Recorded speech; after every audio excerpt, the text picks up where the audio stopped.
ल अब यो क्वेशनमा चाहिँ हामीले प्रुभ गर्नुपर्ने छ। हामी एलएचएस बाट सुरु गरौँ। यहाँ के छ, log a of 2x plus यो 3 ले मल्टिप्लाईमा छ, दुईटाले मल्टिप्लाई गरौँ, 3 log a of x minus 3 log a of y। अब यहाँ हेर, यहाँनिर थर्ड नम्बरको फर्मुलामा के थियो, कुनै कुरा पावरमा छ भने त्यसलाई यहाँनिर अगाडि लेख्न मिल्छ। log a को पावर b छ भने b log a लेख्न मिल्छ। कुनै कुरा अगाडिपट्टि यस्तो छ भने त्यसलाई a को पावरमा लगेर राख्न मिल्छ। हेर, जस्तै b log a लाई के लेख्न मिल्छ, log a को पावर b लेख्न मिल्छ। त्यसै गरी यहाँनिर log a of 2x त छ।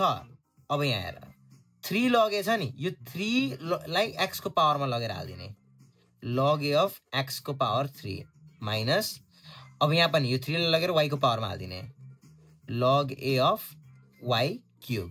अब यहाँ हेर, हाम्रो फर्स्ट नम्बर रुलमा के छ, कुनै लग भित्रको कुरा मल्टिप्लाईमा छ भने त्यसलाई दुईटा लग लेखेर एड गर्ने छुट्याएर, कुनै डिभाइडमा छ भने त्यसलाई माइनस लेख्ने लगलाई छुट्याएर। अब यो एडमा छ भन्नुको मतलब यो लग एउटा लेख्यो, एडमा भएकोलाई मल्टिप्लाई गर्ने 2x इन्टु x क्यूब, माइनसमा भएकोलाई डिभाइड गर्ने। ठिक छ, यो भनेको के हुन्छ, लग 2x into x cube 2x power 4 divide by y cube. यो भनेको के हो, आरएचएस प्रुभ भयो। ये